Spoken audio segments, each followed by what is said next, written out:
morning po sa ating lahat. Sa umaga po ito, tayo po ay mag-aaral ng salita ng Panginoon. At ang ating pong teksto ngayon ay sa 1 John 1, verse 1 to 4. Babasahin ko po sa inyo.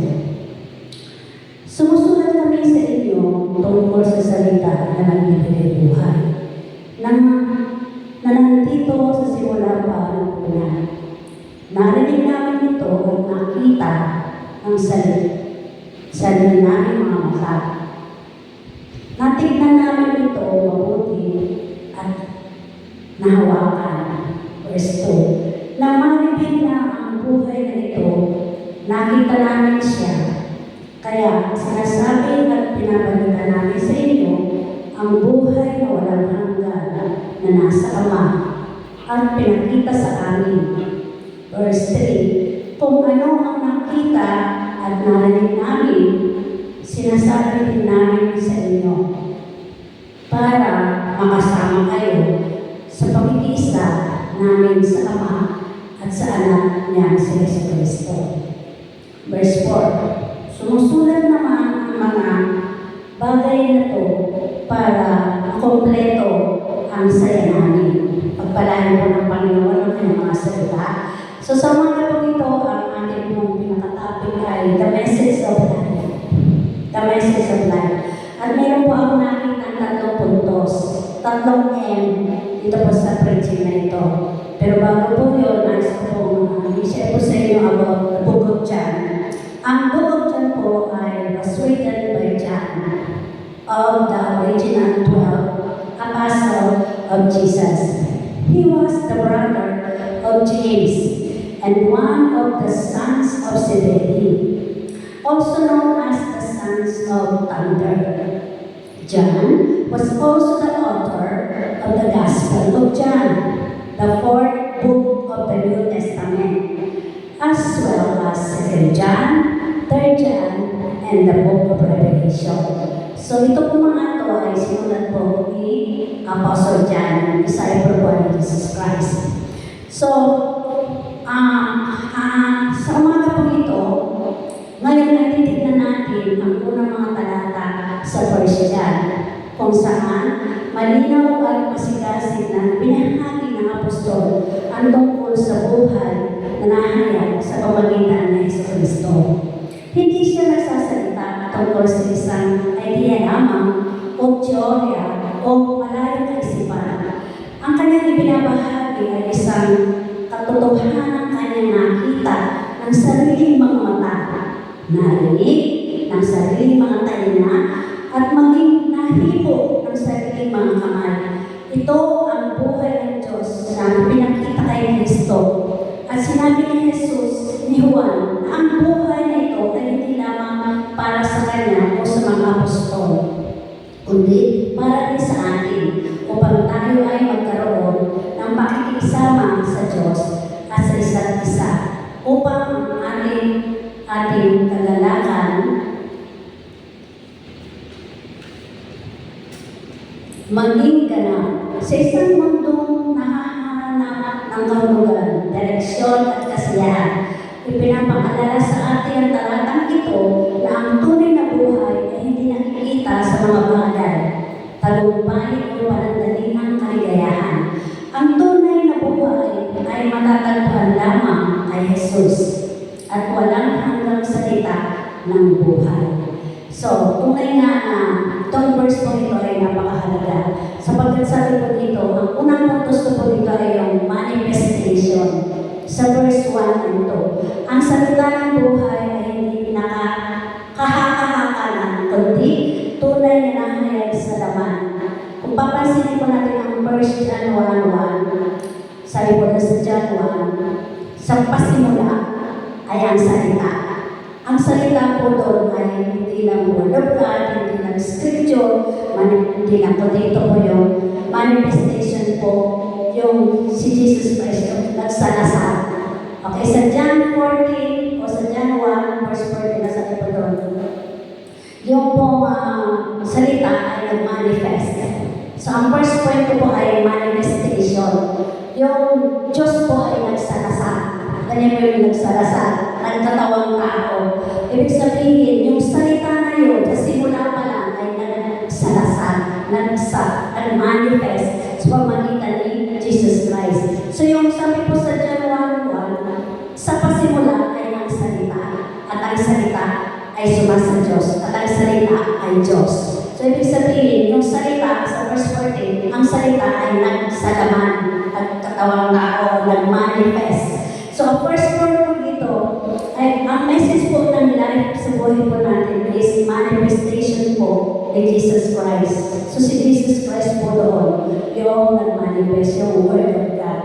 Nakita, sabi po ng mga disciple, nakita, nadama, at narinig mismo ng mga apostol ni Kristo. So nung panahon po yun, nakita po mismo ng dalawang mata ng mga apostol, narinig po nila, nadama po nila yung patotoo na nag-manifest yung salita at naging si Jesus po yun. Yun po ang ibig sabihin ng manifestation. Yung pong salita ay nag-manifest, nagkatawang tao sa pamamagitan ni Jesus Christ. At nasaksihan po yun ng mga disciples ni Christ. So bilang application mga kapatid, kilalanin natin si Jesus hindi lang sa salita, kundi sa personal na karanasan ng ating pananampalataya. So ang Diyos po natin na sinasamba ay tunay na nag-manifest. Okay? Number 1 po, manifestation ng sa katawang tao po siya. Yung salita po ay sa simula pa lang nandun na at siya pa rin nag-manifest at siya ay nakiisip na bumawa sa atin. So yung verse, kasi ang sabi po dito, sinusunod kami sa inyo pagtungkol sa salita na nagbibigay buhay. Salita na nagbibigay buhay na nandito na sa simula pa noong una. Narinig namin ito at nakita ng sarili namin mga mata. Natingnan namin itong mabuti at nahawakan. Nang maripil na ang buhay na ito, nakita namin siya. Kaya sinasabi at pinabalita namin sa inyo ang buo sa buhay na walang hanggan na nasa Ama ang pinakita sa amin. So yun po yung message of life is manifestation. Yung pong salita ay nag-manifest. Nakihalin po sa atin. Ito lang iba kundi si Jesus Christ. Yung buhay na po manifestation. Okay, next po ay the message of life is message. Ayan, message. Ang mga apostol ay nagbahagi ng mensahe upang makilala siya ng iba. So ito po yung makita natin sa verse 3. Sabi mo sa verse 3, kung ano yung nakita at narinig namin, sinasabi din namin sa inyo para makasama kayo sa pakikisa namin sa Ama at sa anak niya si Jesus Christ. So, doon po sa verse 3, yung po nagpapatuo ng message, yung mga apostol, na nakita talaga ng mata nila na yung mensahe ng mabuting balita ay nakita ng kanilang mga mata, ng mga apostol. At yung mga yun ay binahagi nila sa mga tao. So, bilang mga Christian na yun, tayo po ay meron pong magandang message si Christ sa atin. Ang tanong, naiintindihan niyo ba? Nababasa niyo ba yung message ni Lord sa inyo? Nababasa ba tayo ng Bible? Kasi doon yung makikilala ang Diyos. Doon yung makikilala ang Panginoon. Kung gaano sa kabuti, kung gaano niya tayo kamahal, kung gaano niya tayo pinoproteksyonan. So yung message talaga yun ay nasaksihan ng mga apostol at nasaksihan na naramdaman nila, napakinggan nila, na-touch nila yung buhay ni Christ. At ngayon ay bilang mga Kristiyano ngayon, sabi dito, dapat natin ipahayag ang mensahe ng Ebanghelyo sa ating pamilya, sa ating mga kaibigan, at sa buong mundo. So yung mabuting balita na napakinggan natin at natutunan natin, dapat i-share din natin sa mga loved ones natin, sa mga friends natin, at sa lahat sa ating pamilya. Okay? So yun po yung message. So una po, manifestation. The message of life is manifestation. Sila po yun si Jesus Christ. Pangalawa po yung message. Ano po yung message niya? Yung good news. Yung mabuting balita na si Kristo namatay, nilibig at muling nabuhay. At muling babalik para tayo ay kunin at dalhin sa kanyang destination.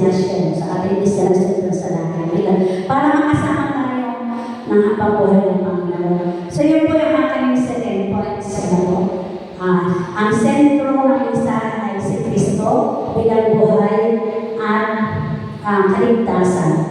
So, siya lang po yung nagbibigay ng buhay, siya lang po nagbibigay ng kaligtasan, siya lang po nagbibigay ng pag-asa, siya lang po nagbibigay ng kagalingan, siya lang po nagbibigay ng kapayapaan, at siya lang po nagsasatisfy sa ating mga buhay. Wala nang iba, kundi ang mensahe ng cross, ang mensahe ng mabuting balita sa ating mga buhay.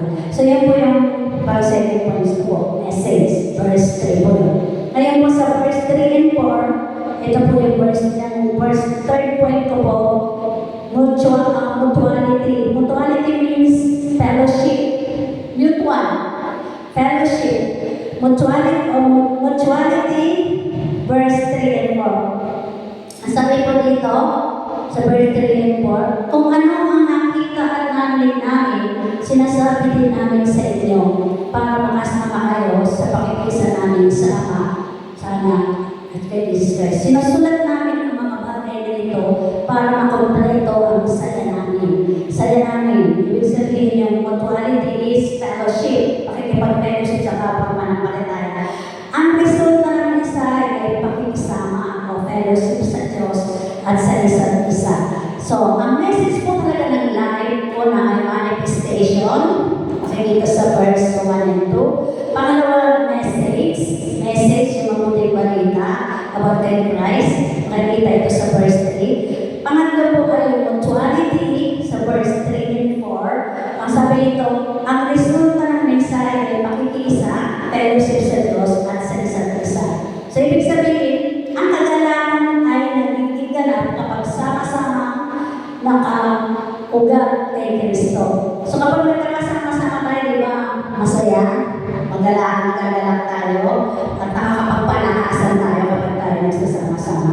So, ang kagalakan daw natin ay, ang kagalakan talagang ganap daw, yung pakikipag-fellowship po natin sa bawat isa yun. Mutuality ang tawag po doon, fellowship. Mahalaga po yung pakikipag-isa, pakikisama, at sama-sama tayong lalago, sama-sama tayong mag-uugat sa ating pananampalataya sa Panginoon. Kapag may fellowship, pansinin niyo po yung isang, sino po nakakita dito yung uling? Diba nang uling po siya nagbabala? Alisin mo yung isang uling. Ano mangyayari sa uling? Di ba mamamatay? Kasi wala na sa mga grupo na marami.